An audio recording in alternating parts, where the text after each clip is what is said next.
Hi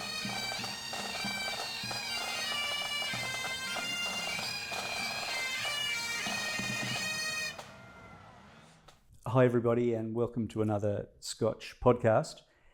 We're happy to welcome you and to welcome Bob Howie, who's a OSC PE year 1964, but as we'll discover, hung around for a little bit longer than that. That was 60 years ago now, Bob, 1964. Don't remind me. And just to put you in context, Bob Menzies was in his 6th term of government in 1964, his 13th year as Prime Minister. Our Governors General were all foreigners: Sir William McKell, Sir William Slim, Lord Dunrussell, Lord Delisle were all incumbent. Queen Elizabeth was perpetually on the throne. WA Premier was Sir David Brand, again in the 4th year of his very long 12-year Liberal reign as Premier. And at Scotch College, we had another very long-term incumbent, Maxwell Keys, was on the throne. He was in his 17th year as headmaster at Scotch, and he would go on to lead the school for a total of 21 years. And it's about halfway through Scotch's life at that point. Scotch was 67 years old, and we're now 127 years old. Yes, we are. So interesting place to sort of situate you. And we are physically situated in what's always been the headmaster's office. Yes, I'm very familiar with it from my school days. and we could get to that too. Well, tell us a little bit about your memories of the physical school, you know, this room and what you've seen. Just to let everyone know, Bob's back here having established a life principally based in Canberra and has come back. It's May 2024, just to date stamp the discussion, and attended our seniors alumni lunch last Friday, and has agreed to share some thoughts and views with us today. So you've had a look around the school, you've been back and forth occasionally. Tell us a little bit about your observations of, you know, where it's now and where it was, where we've come from. Well, when I first came to Scotch, we had the top oval where the big convention centre type building is now, and the swimming pool. The Dickinson Centre. Dickinson Centre. And we had big granite walls and big granite steps leading up. And on my first day, I was very impressed, you know, as a new boy to school, to see all the boys on the oval lining up in their houses and marching with a pipe band into assembly. And being of Scottish descent, the sound of the pipes was in my blood and is still in my blood. I love the sound of bagpipes. And I remember that very vividly. We don't see that perspective anymore because new buildings, better buildings than what we had in my day, have been built and providing services to the school which are much needed.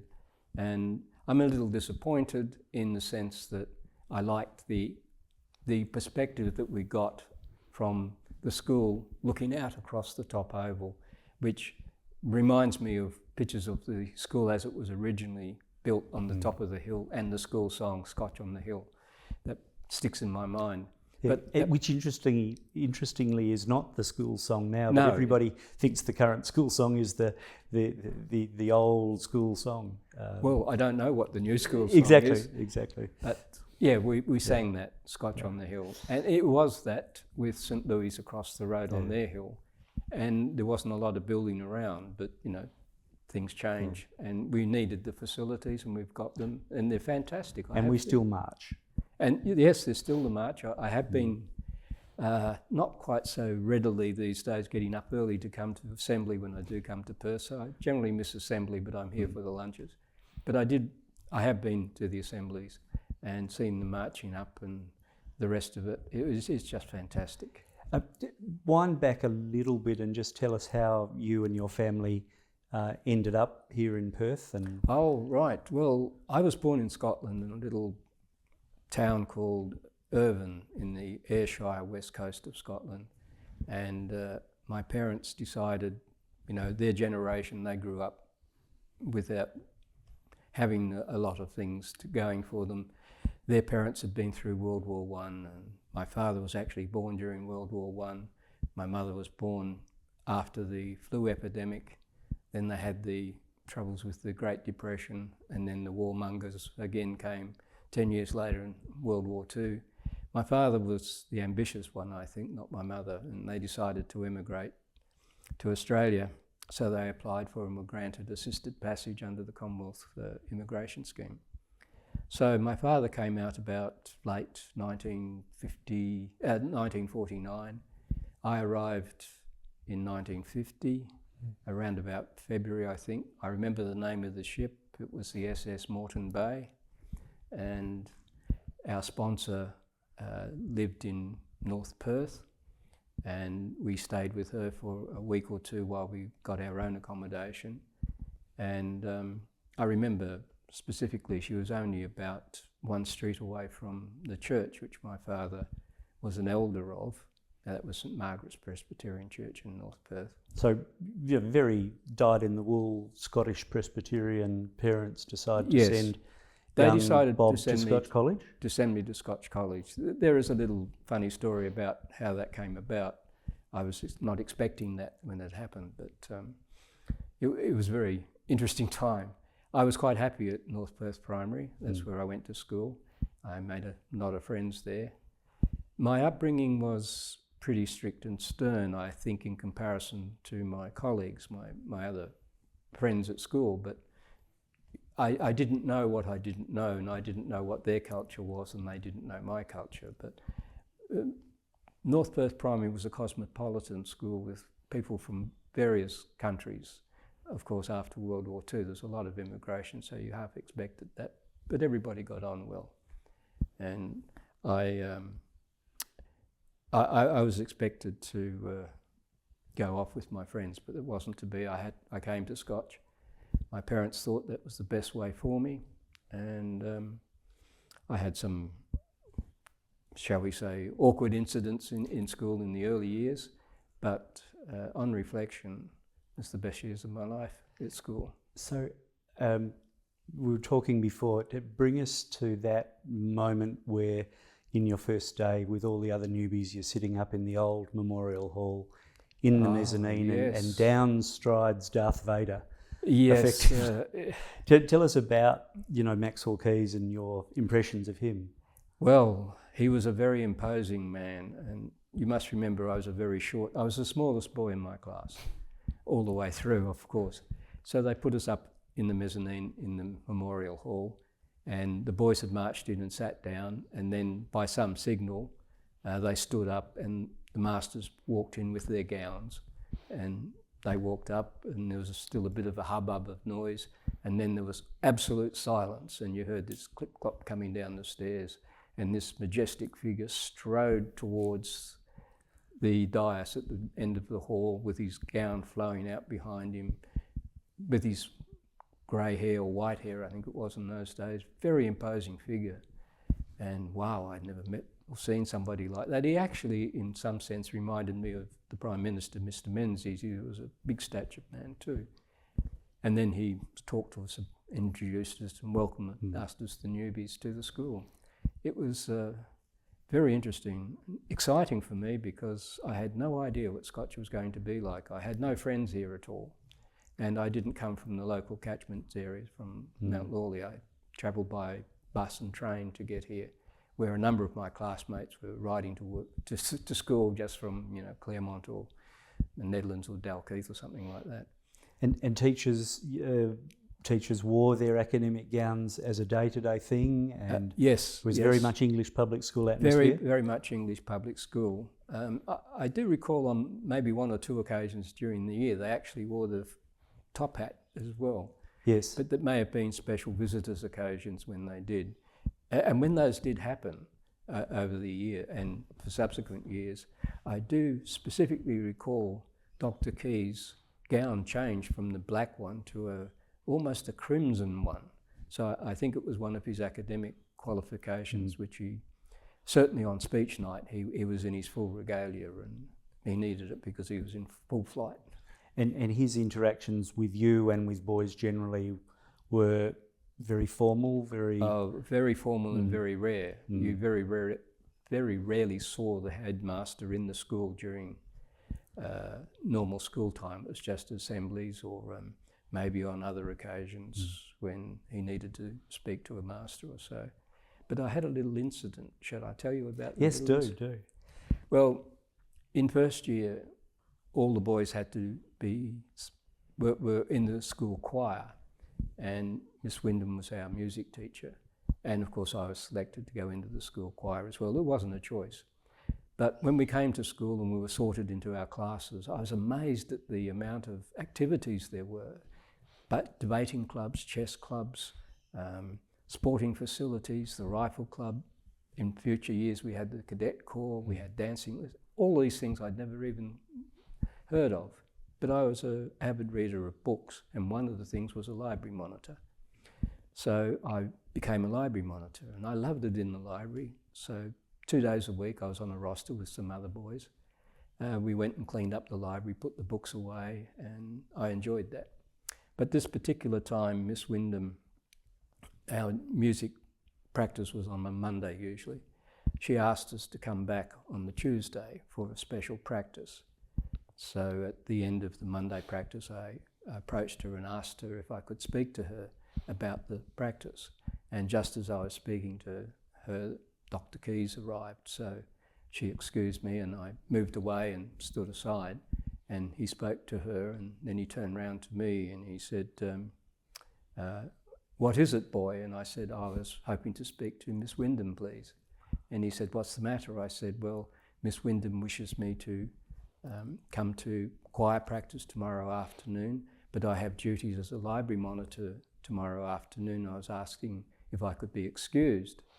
And he spoke to Miss Wyndham and said, well, look, she had said that it was essential that we do this this rehearsal. So he said, go and speak to the head librarian and tell him that you're to be excused from your library monitor duties because of choir practice. So I said, yes, sir. And he said, go and see the head librarian. His name's Howie, and tell him that you've spoken to me. I said, yes, sir. And he said, oh, and what's your name? I said, my name's Howie, sir. And he said, yes, go and see Howie in the library. And I said, yes, I will, sir. And he said, but what is your name? And I said, Howie, Robert Howie. He said, yes, that's the name of the head librarian. Go and see him. And I said, yes, sir. And he looked at me and he said, are you insolent? Boy, are you trying to be insolent? I said, no, sir. And he turned to Miss Wyndham and said, what's going on here? And she said, oh, headmaster, I remember specifically what she said. Oh, headmaster, it would appear that we have two boys of the same name. And Dr. Keys sort of said, oh, oof, oh, well, sort it out. And strode off into the distance. And he strode off. Now, you've got to remember, I'm a very short boy, and he's a very large man with a booming voice. I was actually very petrified, but I had met the headmaster one-on-one. Not many of my class did that in those days. Exactly. Teachers who made a bit of an impression, we were chatting before, maybe tell us a little bit about your Latin teacher.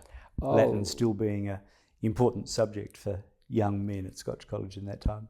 Yes, well, it was an important subject because many of the schoolboys had fathers who were doctors, medical doctors, and so everything was written in Latin for their pharmaceutical benefits thing. Supposedly, I didn't know. But yes, well, Mr. McGushan was a very interesting character.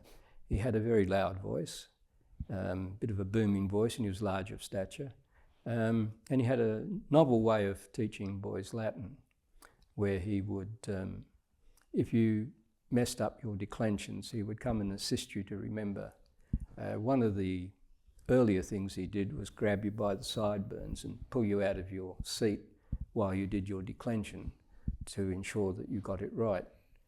Other times there was other ways of getting you to do things. He occasionally maybe threw some chalk at you.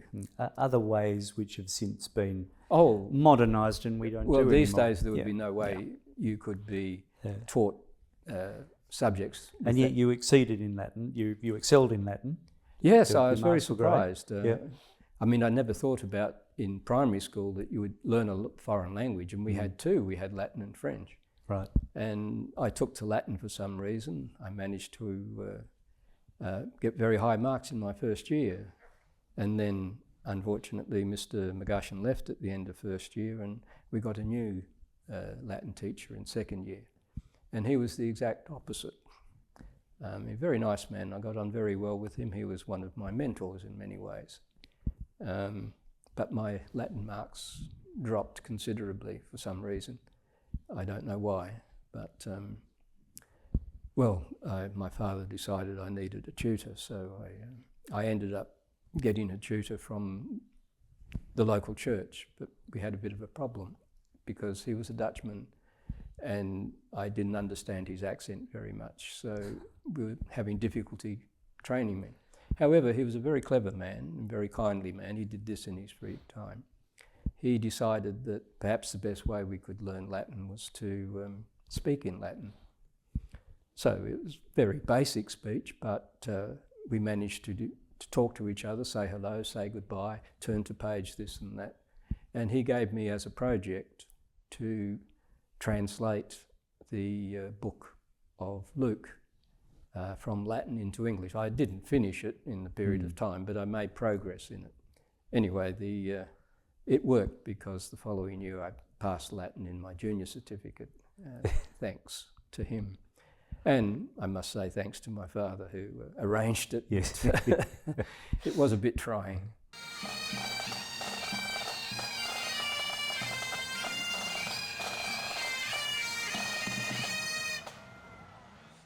But in talking before, school was not necessarily a breeze for you. There was, some tricky circumstances arose from time to time, Yes. and it's one of the reasons that we've sort of had a really interesting chat beforehand and looked at the 1965 reporter, which actually ended up being the year that you left. And there was a report by one Dr. Petch on the public examination system, which I thought was really interesting for a number of reasons.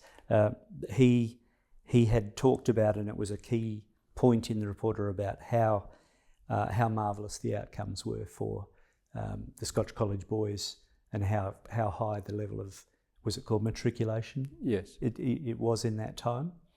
Yes, that was in 64, in my leaving year. Yeah. Yes, I remember it at the time at the speech night, which was of course the following year. And Dr. Keys had said that it was one of the most amazing, or the best results he'd ever seen. 31 out of 32 boys had passed, and 30 had matriculated out of the 31. I was number 32. I didn't pass. I was only missing one subject. I had three, but I think 3 or 4. I needed one subject to pass my leaving certificate. And if I got the subject, that particular subject, which was part of the matriculation, I would have matriculated as well. So I failed my leaving examination, and being number 32 stuck with me. I was quite angry with myself at that time. I thought my grades at school had dropped a bit from first year, but I was still competent enough. And I was very disappointed. My parents were disappointed. Even Dr. Keys was disappointed. I'm sure he would have liked to have had a full class to be able to sprout. I can't remember how many university exhibitions there were, and I think there was over 30 odd distinctions or something. And I also remember that probably the first 10 places in the state, we took 7 of them. It was an amazing year. I was with an amazing group of boys, and I was sad for letting my parents down and for letting the school down, because it would have been a perfect record. I would like to have been part of that, but my parents helped me out by saying, well, we'll let you go back and try again the following year. So that was a process which doesn't really exist anymore, where you could The upper effectively sixth. retake from lower sixth to upper sixth and resit that. Yes, you could year. do that. It was an initiative by Dr. Keys himself from when he first came, and he founded a way of getting boys to either repeat a year to pass any exam, or as a gap year, which is more common now, to do something different. And we did other different things. I did other classes, as well as the classes for which I was studying to pass. And we got involved in a whole lot of activities. I wasn't a prefect nor a senior, but upper sixth had its own room. And I shared it with a colleague who was also coming back for a final year. And he painted a mural round the wall. So we cleaned up the office, washed it all down, and I helped him paint it. I didn't paint the mural, but I painted the background and helped him paint, and he did the whole mural. And it was right next to our form master office. That was Mr. Bavin, and he had what was then the school book repository, second-hand books, recycling books. And he was a very nice gentleman. And the two extra subjects I studied in upper sixth was economics and philosophy cum psychology courses. And it was all new to me. I liked both of them, actually. And what we did for exams was through a contact, an old boy at UWA. I keep saying A, I'm thinking of ANU in Canberra, I'm sorry. But UWA, he managed to get the first year exam papers from them, borrowed them, and that's what we had to do it. So we did that, we passed, I passed. I can't remember if my colleague did the psychology one, but the economics ones we both passed. And we enjoyed that. And it came towards the end of the year. Now the previous year when I failed in my leaving certificate, I only failed by 2 marks in one discipline and 1 in the other. So I thought I should be able to get over the line next time round. So at the end of 65, I sat my exams again, but unfortunately about a month or so before there was a personal crisis which I had to deal with at home, and I just lost it. I sat the exams, I thought I'd done well, I thought I'm going to get it this time, and then the results came out. I had failed again. I was broken. I was absolutely shattered with that. I guess, and they're clearly really, particularly for a young man at that point, with a lot of importance attached to those milestones. You clearly hear the word and say it out loud, I have failed. Asking a much more almost philosophical question, what does that mean to you now? How do you sort of reflect on that? And did it, you said you were broken, that's a really strong statement. Did it teach you over time resilience, self-reflect? How did you, if it's true to say, work to get positives out of those negatives? Well, one of the issues I had all through school was, and from a very early age, I knew I was different. Somehow I was different from the other boys. I put it down to the fact that I was born in Scotland, or the fact that I was an only child with no brothers and sisters, and I was just different. And probably to some extent, I was a little socially not quite comfortable in the social concern. I spent most of my time with adults. My mother and my father both had groups, and I regularly went with them, but in true Scottish condition, you were seen and not heard. And it was all adult stuff. And I didn't have a lot of time with other people outside school. I think the most important thing I learnt from my failure was my understanding at that time that it was all my fault. that was the key moment for me. That was a key thing. And sorry for the joke here, that Dr. Keys had done. You know. This is what Keys had done. Yeah. I knew his policy. Yeah. His policy, I can't remember all the words of his policy, but it was basically, we are here to make the young men of the future. Academic results are not the be-all and the end-all. And sometimes boys can make a life of themselves which is good for the community, and if we are part of that, that is good. Well, let me again to literally quote him.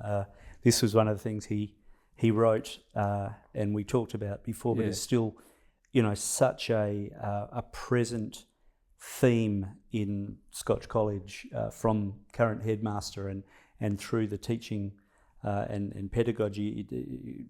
Keys wrote in 1965, I have urged many times that the passing of examinations does not comprise the whole responsibility of a school and cannot, with justice, be used as the sole or even the main measure of its success.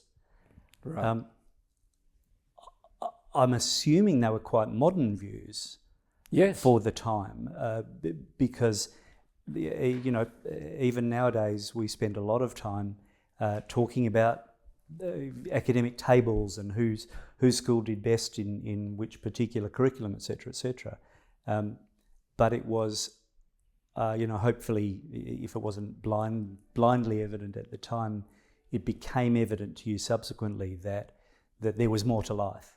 There was more to life. There was another article or another quote that I remember Dr. Keys had spoken of, and I just can't remember the context specifically now, but he had said, I think it was back in '63 maybe, he was talking about this other world, and he said, maybe if you're not academically oriented, but in this particular case I do recall that the academic side was the failing of exams, not the tuition. If you have failed exams, it's not the be-all and the end-all. We can still make you a person who can have a life, create a career, get a family, join the community and be part of the community of life and contribute to that community, whether it be in your local shopping centre, whether it be working for the local government in some way, or maybe even, you know, government in general. There can be a place for you. At the time, that didn't resonate with me at all. But after I left Scotch, I felt, well, I failed. I have to repay my parents somehow. So I went out and got a job. So, well, let's hop skip into that, because it's quite an interesting pathway, particularly for young men now. If you know, in 2024, the process of securing long-term employment is, you know, arduous. For you, it was slightly quicker. Yes, well, last day of school was a Friday. I think it was the 20th of December. And on the Monday morning, I applied for a job in a bank, the ANZ Bank it was. And by Wednesday, I'd been appointed. So after Christmas, on the 27th, I started work in the bank in a training course, which went to the end of January. And lo and behold, 14 days later, we were doing something very exciting, decimal currency. Oh, okay, that was the change. You know, I had done training all my life in pounds, shillings and pence. I'd done 6 weeks training in the new currency, and here I was in a bank as a ledger keeper, but I was also the assistant teller for busy periods. So my ledger keeper duties for a period of about 2 weeks were very hard to do, because we had streams of people coming in trying to exchange their currencies. Right. Not to put too fine a point on it, it was a health hazard, because, you know, there were notes being dug out of the garden, or from underneath the chamber pot, or coins as well, and they didn't care what state they were in, they just shoved them over the counter. We didn't have those little thumb things there to count notes, nor did we wear gloves. You're licking your finger and... It was the finger. So you had to count all these filthy notes with this. It had a stench too. And one of the funny things was when we opened the vault in the morning and opened the various teller trays, the stench came out from where it was. But fortunately, at least twice a week, the notes were sent off to the clearinghouse because they were old sterling notes. So that was an interesting time for me. Banking not only didn't have that much appeal, but lost its appeal further. Well, it certainly did in that case. And there was a couple of other stories, but I don't think I should share them with you. There was a gentleman who was a businessman who he sent a young fellow over every day with a list of cash requirements, and because he came over in the main teller's lunch, I had to handle it. And one day, after he had been, and when I'm closed up for the day, I couldn't balance by $4. And I went through my checklist and I could identify that there was a $4 roll of 20-cent coins missing. And I thought, well, I must have given them an extra $4, 2 rolls of coin rather than one. So I reported it to my manager, the bank manager, and he said, oh, well, we'll have to take it out of your salary. I accepted that, it was my fault. I point out that this is one of the things we've learnt in Scotch. You always be honest. You have integrity, your integrity is important to you. So I accepted that. The next day the boy came over and there was my $4 in there. So I went and spoke to my supervisor, who was the accountant, and said to him, this is the problem I had yesterday. I can identify this. I gave him $4 too much. It's my $4 because I'm now going to lose my salary for it. He said, we can't take it out of the bag. I accepted the rule, and that was it. It was another lesson to learn. Yep. Yeah. But I didn't really dislike banking, but it became a little bit boring at that stage. So I decided I would leave the bank. But I'd never been on a holiday. So I had decided I'd visit the eastern states because I'd never been there. I wanted to go to Sydney Harbour, look at the Opera House and the Harbour Bridge. That's what I wanted to do. So a former friend of mine, girlfriend, worked for Ansett Airlines at the time, and she got me this lovely round ticket for $99 from Perth to Canberra via Melbourne, and from then on I could go to Sydney, back to Melbourne, back to Perth. It was the midnight flight, the midnight special. And all my friends were out there to see me off on that night. Got on the plane. I arrived in Melbourne the next morning. I had to go in the transit lounge to get the flight to Canberra. And of course I was a little nervous there, and these two older people came in and sat down beside me, and I was fidgeting a bit, and they said, are you going to Canberra? I said, yes. And they said, are you going to work? I said, no, I'm on a holiday. It's my first holiday. I came from Perth. And they said, oh, it must be interesting for you. And I said, yes. And so they engaged me in conversation. Naturally, my nervousness and that dissipated. And then they called the flight, and they said, well, that's our flight. We're going to go. I said, oh, well, thank you for the chat. And I said, oh, it's very nice speaking to you. By the way, my name's Gough Whitlam. This is my wife, Margaret. I said, how do you do? I didn't know who they were. So, the sophistication of a young lad. Well, if they had said Menzies, I would have known, because my mother was a great fan of Mr. Menzies. Anyway. He wasn't elected Prime Minister quite yet then. Not then. Well, I got to Canberra, and my mother had told me that one of her friends had a son working there. And so she said, give him a call and say hello from his mum and ask him how he's going and, get to know him. I thought, no, yeah, well, why not? So I got to my motel that I'd booked, and I rang him up, and he immediately said, oh, yes, Mum told me about you. He said, look, can I come round and see you with a couple of mates? I said, sure. This was a Saturday morning. So they came in the afternoon, and we stayed all afternoon chatting, and then we had dinner there. And then the next day they said, can we come around again? And I said, oh, we'll take you for a drive. So they drove me around Canberra to see the sights, and we went back and had a meal there and all the rest of it. I thought, these are very kind fellows, very interesting. I'll come back to that. So he said, look, we talked about what we did. And I said, well, I've just left the bank. He said, what do you do? I said, oh, when I go back, I might join another bank or go somewhere else, insurance company or something like that. Jobs were easy to get in those days. And he said, well, how much do you earn? I said, told him. I said, how much do you earn? He said, he told me. Do you remember what that was? Oh, it was about pounds, not pounds. It was just dollars. just dollars, but I think it was $30 or $35 a fortnight. Wow. Okay. And he was getting well over $40. Oof. I thought, wow, this is pretty good. Well, where do you work? He says, I work for the government. I said, what's the government? He says, the federal government, Commonwealth government. I said, I really don't know much about them. He says, the government of Australia. I said, oh, Parliament House. Ah, yeah. Oh, you work for Parliament House. No, I work for the people who work from the results of what they do in Parliament House. They make the laws, and they have this institution called the Australian Public Service, or it was called the Commonwealth Public Service in those days. He said, look, why don't you fill in a form for them? They're always trying to recruit people to Canberra. I said, I don't want to come to Canberra. He said, well, they might have a vacancy in Perth or Sydney or somewhere. Oh, well, okay. So on the Monday morning, I chuffed down to the public service office and I filled in this form. They didn't ask me many questions. They just asked me where I'd been. I told them what school I'd been at and what I did at school. I told them about my time in the Air Training Corps, for example. And I had said, I'm just putting in the form. And then I went off doing sightseeing myself.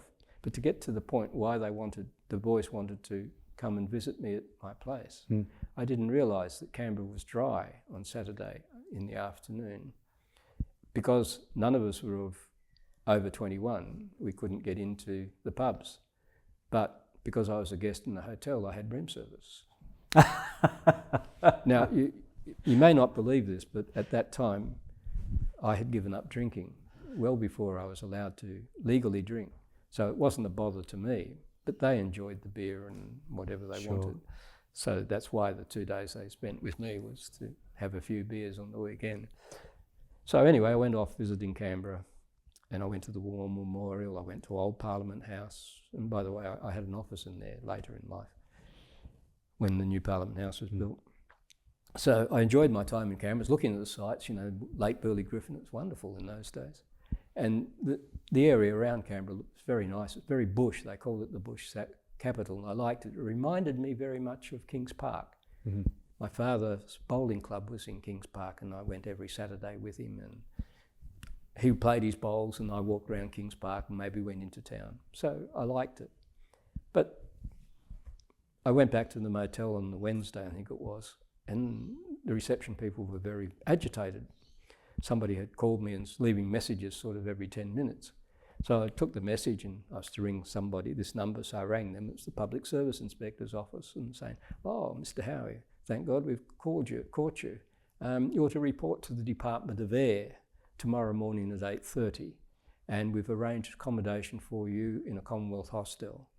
And before too long, I was put on higher duties, which I didn't really realise. So I was on 3 months probation, which I passed, and then I was made permanent, and then I was on this higher duties thing they called higher duties. So I was paid a higher rate of pay, but it wasn't my actual position. And they gave me a nickname when I was in this registry area. They called me the Senator, which I thought was rather nice. Nobody ever called me nice things before. It was very interesting. I do remember this very clearly. Most people in Scotch had a nickname, but I didn't have one that was given to me formally. The boys called me names all the time, but the masters generally called boys by names if they knew them. And I had a name they called me by, a nickname. You wouldn't guess what it was. Hey you. I was hey you to most of the masters. It's very dismissive, isn't it? Oh yes, but that was the attitude of many of them. Yeah. Some of them were absolutely lovely people.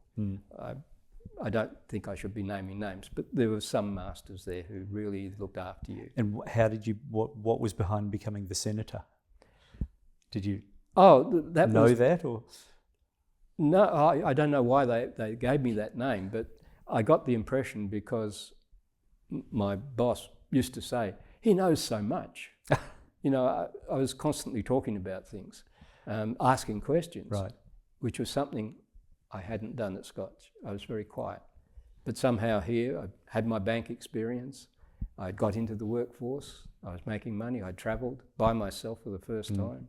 And I was enjoying life. It was great. Interesting. So a few pieces of of building self-confidence, a few bricks in that foundation. That was it. You see, when 65, when I lost my being there, which was failing my exam, I lost my confidence. I didn't have much self-confidence then, but I knew I had let myself down. I'd let the school down. I'd let my parents down. I felt absolutely terrible. And my view then was, well, these people don't want me anymore. I mean, I failed them all. I failed myself. I just got to get out there and do something. So I'll go get a job, and I did. And I was successful at that job, and it built up my confidence a bit. Yeah. I mean, I couldn't have travelled by myself at that age unless something had happened. And that really grew from there on in. My self-confidence grew till later in I created a career for myself, not through planning, but through circumstance and basically effort.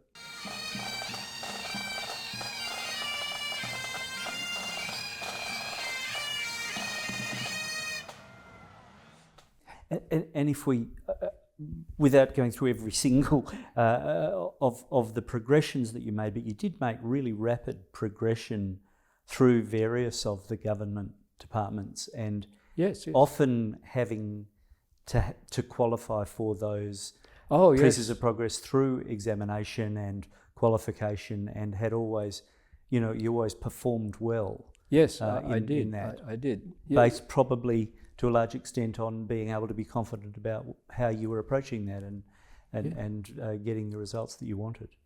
Well, the public service was built into divisions, and you start off with the lowest classification, which was the clerical assistant workers. That was the 4th division, and that had 4 levels of promotion in it, 4 levels of, shall we say, experience. Then you had the 3rd division, where the bulk of them were. Then the 2nd division was the senior executive, and the 1st division was the statutory heads of departments, secretaries. So you can discount them. The 2nd division, later the name was changed, it became the senior executive service. I had no qualms about the fact that when I joined the public service, I was starting at the bottom of the rungs on the ladder. But the first task was only 4 rungs to get to the top. And I got to the top within 2 years. And that was almost unbelievable in those days. But I took advantages of opportunities. That was the other thing that came up. I was acting as a clerical assistant grade 2. Then in the Department of Air, an offer came to me that they were looking for people to work on a project which involved computers. And it was with the stores for the Royal Australian Air Force. They had moved their inventories onto computer, but there were some problems, and they needed somebody to do a reconciliation between the hard copies of purchases and the computer records. And that was an acting class 3 position. So I accepted that, and eventually, after a very short period of time, 6 or 8 months, I applied for and got promoted to that level. By that time, I wanted to get into the 3rd division, but to get into the 3rd division, I had to have a leaving certificate or the equivalent HSC. So I sat the HSC exam and I passed.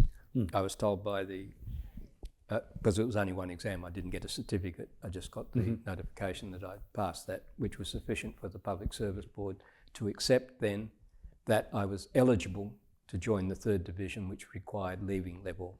So I completed my leaving level. There was only one subject I missed, and I now completed it, all right, a couple of years late. So immediately, I was transferred from the 4th division to the 3rd division. At that time, I also was working in computers. I'd left the Department of Air and gone to work for the Australian Bureau of Statistics in their computer room as a tape certifier in the computer room, the main computer room, which in those days was one of the biggest computers they had. It did all the pay for the whole public service. It did the pharmaceutical benefits and all of that. And in my mind, I imagine, the typical black and white image of the huge banks of reel-to-reel tapes from the early days of mass computing. My job was to take the new tapes that came in, put them up on this machine and certify them they had no dropouts, because Right. the computers couldn't have dropouts. If they had a dropout, you cut it out and you made them smaller tapes. Real physical Huge. work involved in it. Real Yeah, physical, yeah. in a total sterile environment. You came in, you went through airlocks, you had clothes you put on top of yourselves, you had hat, gloves, jacket, boots. So the great-great-grandfather of a data centre. Yes, Yes. yes, Yeah, it's huge. Their tape drives was bigger than this room. yeah. And I don't know how many of them were there, but there must have been 50 or 60 of them.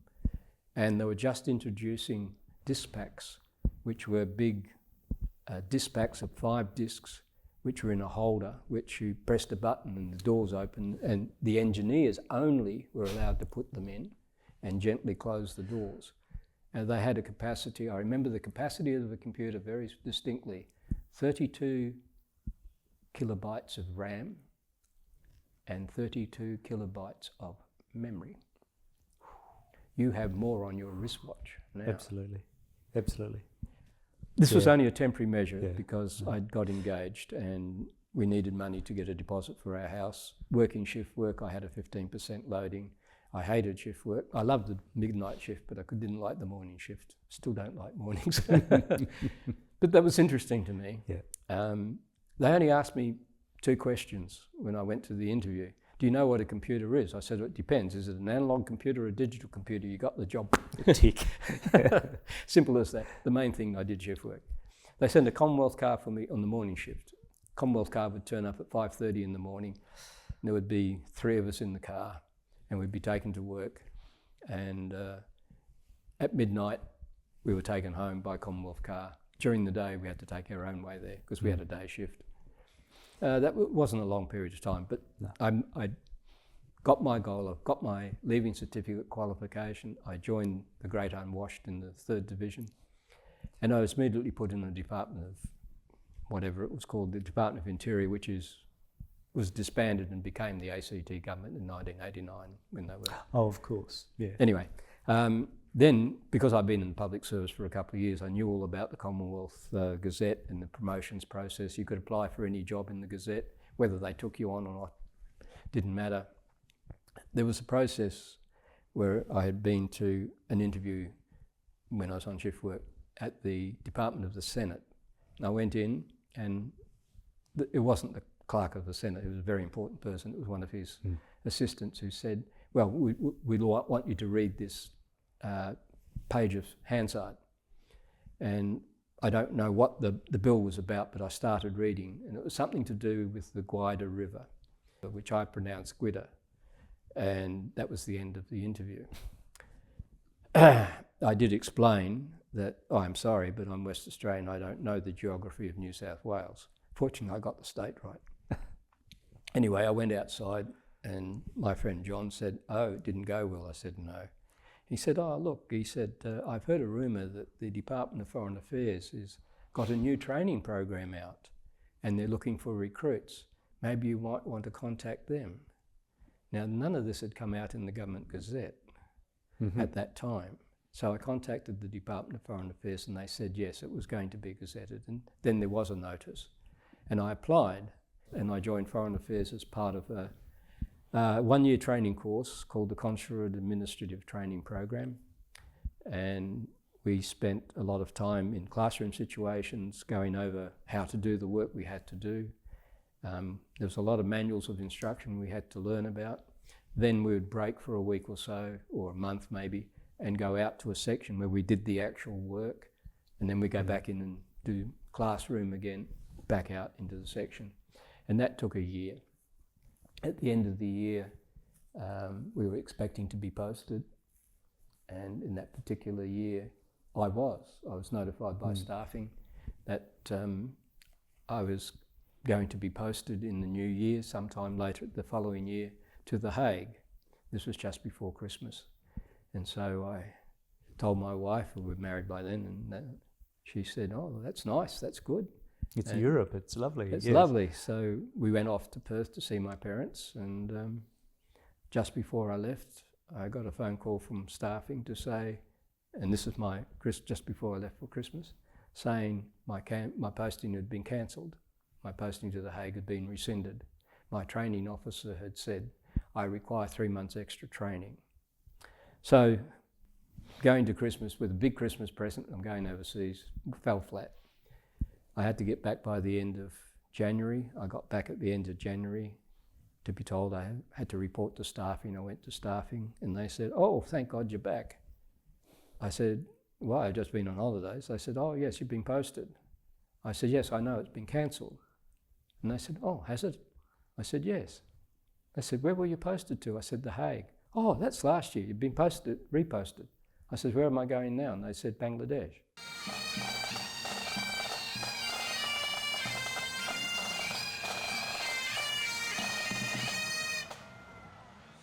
Let's roll into that, because the exciting, I guess, parts of being in foreign affairs are about those foreign postings. Oh yes, it's all about marvelous postings. Experience you have. Bangladesh is a brand new country. It's just gone through a great tumult, a terrible war, and you're pretty much one of the first on the scene, representing one of the first countries to recognise the new nation. Yes, well, Australia was the first country, I think, after India. Well, India helped them in the war, so it was natural they were allies. And it's 1972? Yes, right, the war was in 1971, about December. The war finished in December. I was due to go into Bangladesh in February that year. Mm-hmm. We flew into Dhaka by Air India, and I was met in the airport by a representative of the embassy. I think it was the communicator or one of the ladies there, and taken to one of the international hotels. Now, this is no word of a lie. When we walked through the airport at Dhaka, you were still walking on the glass, which had been blown out during the war. The windows, well, there were windows, but there was no glass. The glass was all over the floor. Wow. There was marks all over the wall. I won't go into detail what they were, but you can imagine. The officials, who were Bangladeshis, really didn't have much idea what they were doing, because that was all done by the Pakistani people who were there before. It was formerly East Pakistan. Mm-hmm. So the Bengalis at that time were subservient workers. They knew the processes, but they didn't know the authorities. So people were milling around everywhere, but the magic passport, you just showed the passport, the people went away. I mean, when you walk out of the airport, you're surrounded by children and beggars on the other side, and they're always asking for bakshish. It was unsettling at first, but I was told, just ignore them. Don't let them touch you. And whatever you do, tell your wife not to be uncovered, particularly if she's blonde, or she wasn't. So I told my wife that, so always have a shirt or something and something on your head. I actually saw, not on my first day, but other times it was at the airport, where a blonde would come in and they would just touch them. A blonde, they'd never seen a blonde before. And that was hard to adjust to. My wife had a much harder time than me. Yes. 2 weeks, maybe a month in, our communications equipment broke down, and the backup one didn't work either. So, being the junior diplomat, I was told to take the stuff to Singapore to get it fixed. So, and Singapore's, by contrast, still a new nation. Oh, a very new nation. Very orderly. Very orderly, very nice, very polite. Yes. La. La. Yes, you know. Okay. We had no problem in Singapore. I had great friends in Singapore. In fact, one of my personal friends was the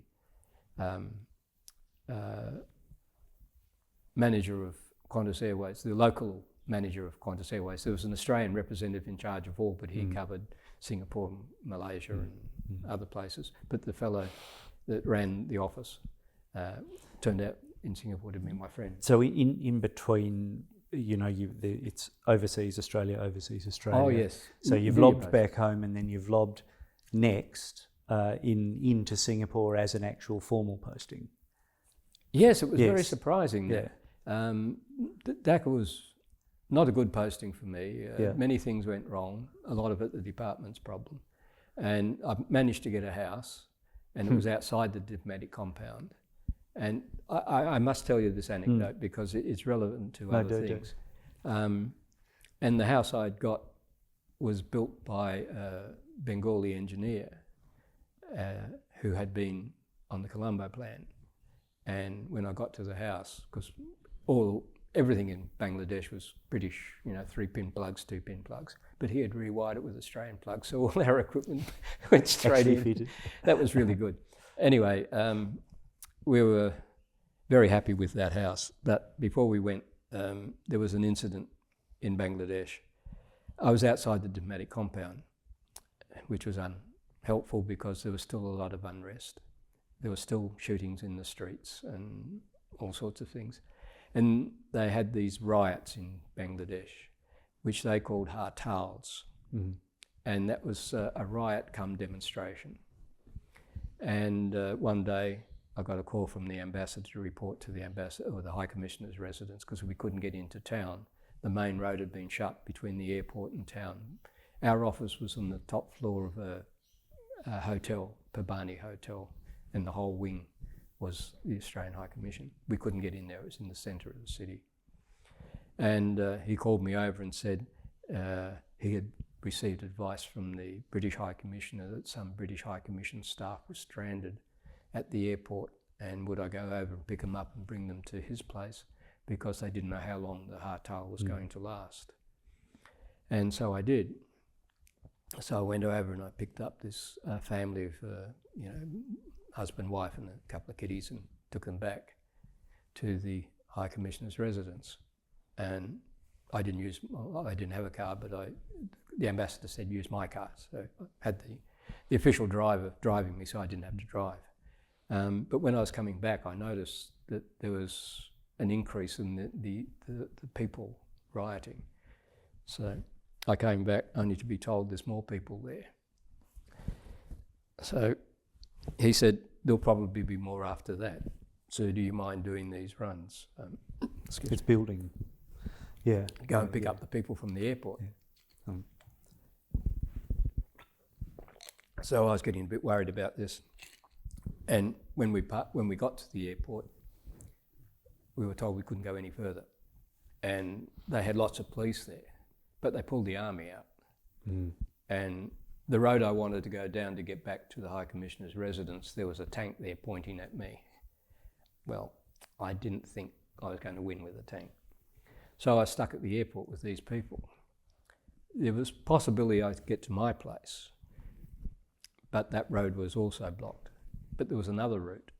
And this is where you have to use initiative. I'm stuck there. The High Commissioner's expecting me to perform these miracles. He doesn't care about the fact that I don't speak Bengali or they don't speak English, and that there's a hartel shutting off the road. So what do? So I said to the High Commissioner's driver, Durbar, I said, put the flag up. No, sub, High Commissioner, I said, put the flag up. So he put the flag on the car, and I said, drive to the army base. So we drove to the army base. We were saluted all the way in. Drove right through the army base, came out the other side to my place, and then went the back way to the High Commissioner. You took your time, he said. Go back and get another lot. So I did that 3 times. Oh, you're doing the milk run? Yes. But, you're facing tanks, a whole regiment of army, plus the rioters, plus the police, 100 metres away from you. If somebody is going to do something, there's going to be a lot of firepower there, and you don't want to be there. So I thought the best thing to do was go the back way. There was no official complaint. That's my story about what happened in Dhaka. Initiative and a little bit of bolshy. Yes, but that came from 1965. I had finally had confidence that I could make decisions for myself. Mm-hmm. I learnt my lesson the very hard way. It was a very traumatic experience for me in 65. Mm. And I've used that as a reason, as an excuse to do what I did. I wanted to prove a point to myself that I could be like the others. And when I got on that training program, that's what switched it for me. Right. It's highly competitive, yet I made it. Yes, it's